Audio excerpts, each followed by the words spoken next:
Hi friends, എല്ലാവർക്കും പുതിയ വീഡിയോയിലേക്ക് സ്വാഗതം. ഇന്ന് കാണിക്കുന്നത് വീട്ടിൽ എങ്ങനെ ഈസി ആയിട്ട് പ്ലം കേക്ക് ഉണ്ടാക്കാമെന്നാണ്.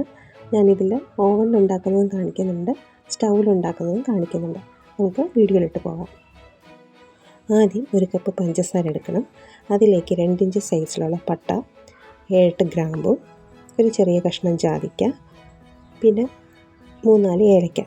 ഏലക്ക ഇഷ്ടമുണ്ടെങ്കിൽ മാത്രം ചേർത്താൽ മതി. ഇതെല്ലാം കൂടെ ചേർത്ത് നന്നായിട്ട് പൊടിച്ചെടുക്കണം. നന്നായിട്ട് പൊടിച്ച് കഴിഞ്ഞ ശേഷം ഒരു അരിപ്പയിലേക്ക് ഇട്ട് കൊടുക്കണം.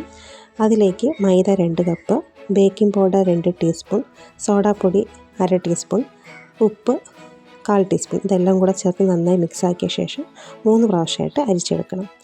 ഇനി നമ്മൾ പൊടിച്ച് വെച്ച മിക്സി ജാറിലേക്ക് മുട്ട 4 എണ്ണം, എണ്ണ 1 കപ്പ്, നമ്മളെടുത്ത അതേ അളവിലുള്ള കപ്പിലേക്ക് 1 കപ്പ് എണ്ണ, വാനില എസൻസ് 1 ടീസ്പൂൺ, ഇതെല്ലാം കൂടെ ചേർത്ത് നന്നായിട്ട് അടിച്ചെടുക്കണം. അത് നേരെ ഒരു ബൗളിലോട്ട് ഒഴിച്ചു കൊടുക്കാം. അതിലേക്ക് 1/2 കപ്പ് കാരമൽ സിറപ്പ് ഒഴിച്ചു കൊടുക്കാം. കാരമൽ സിറപ്പും ഈ ഡ്രൈ ഫ്രൂട്ട്സ് സ്റ്റോക്ക് ചെയ്യുന്നതും ഞാൻ ഈ ചാനലിൽ തന്നെ ഷോർട്സായിട്ടും വീഡിയോ ആയിട്ട് ഇട്ടിട്ടുണ്ട്. ആ ചാനലിൽ കയറി നോക്കാം. സിറപ്പ് ഒഴിച്ച് മിക്സാക്കിയ ശേഷം അതിലേക്ക് നമ്മൾ അരിച്ച് വെച്ചിരിക്കുന്ന മാവ് ഇടയ്ക്കിടയ്ക്കായിട്ട് ഇട്ട് കൊടുക്കണം. അതിനുശേഷം ഡ്രൈ ഫ്രൂട്ട്സ് കൂടെ സോക്ക് ചെയ്ത് വെച്ചിരിക്കുന്ന ഡ്രൈ ഫ്രൂട്ട്സ് കൂടെ ഇതിലേക്കിട്ട് മിക്സാക്കി കൊടുക്കണം.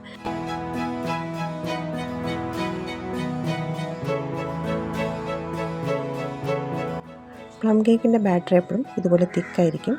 സാധാരണ കേക്ക് ഉണ്ടാക്കുന്ന ബാറ്ററിനേക്കാളും തിക്കായിരിക്കും. പിന്നെ കേക്ക് ഉണ്ടാക്കുന്ന എല്ലാ സാധനങ്ങളും റൂം ടെമ്പറേച്ചറിലായിരിക്കണം. പിന്നെ ഈർപ്പമൊന്നും പാടില്ല. ഇനി ഒരു പാൻ എടുത്ത് അതിലേക്ക് ഒരു ബട്ടർ പേപ്പർ ഇട്ട് കൊടുക്കാം. അതിലേക്ക് ഈ മാവ് ഒഴിച്ചു കൊടുക്കാം.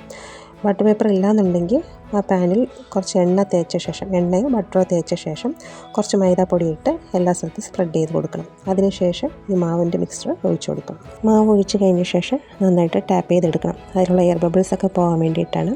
അതിനുശേഷം കുറച്ച് കിസ്മിസും കാഷ്യൂ നട്ട്സൊക്കെ നമ്മുടെ ഇഷ്ടത്തിനനുസരിച്ച് ഇട്ട് കൊടുക്കാം. മുകളിൽ അലങ്കരിച്ച് കൊടുക്കാം. ഇനി ഇതിനു മുമ്പ് നമ്മൾ ഓവൻ പ്രീ ഹീറ്റ് ചെയ്ത് ഇടണം. ഞാൻ 150 ഡിഗ്രി സെൽഷ്യസിൽ 50 മിനിറ്റാണ് ബേക്ക് ചെയ്തെടുത്തത്. പക്ഷേ കേക്ക് ബേക്ക് ചെയ്തെടുത്ത കേക്കൊന്ന് മുകൾ ഭാഗം ക്രാക്കായിട്ടാണ് വന്നത്. ഹീറ്റ് കൂടിപ്പോയത് കൊണ്ടാണെന്ന് അറിയത്തില്ല. പക്ഷേ നല്ല സോഫ്റ്റും നല്ല ടേസ്റ്റും ഒക്കെ ഉണ്ടായിരുന്നു. ഇതേ അളവ് വെച്ച് തന്നെ ഞാൻ അടുത്ത ദിവസം സ്റ്റൗവിൽ വെച്ച് ചെയ്ത് നോക്കി. അത് നല്ല പെർഫെക്റ്റായിട്ട് വന്നത്.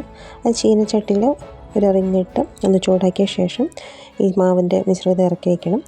മീഡിയം ഫ്ലെയിമിൽ വെച്ച് 1 മണിക്കൂർ ബേക്ക് ചെയ്തെടുത്തു. അത് നല്ല പെർഫെക്റ്റായിട്ട് വന്നത്. ഇതേപോലെ നിങ്ങൾക്കും ചെയ്ത് നോക്കാം. അളവൊക്കെ ഇതേപോലെ അങ്ങ് ചേർത്ത് കൊടുത്താൽ മതി. കറക്റ്റ് മധുരമൊക്കെയാണ്. നല്ല സോഫ്റ്റായിട്ടാണ് ഈ കേക്ക് കിട്ടിയത്. അതുപോലെ നല്ല മണവും നല്ല ടേസ്റ്റും ഉണ്ടായിരുന്നു. അപ്പോൾ എല്ലാവരും തയ്യാറാക്കി നോക്കണേ.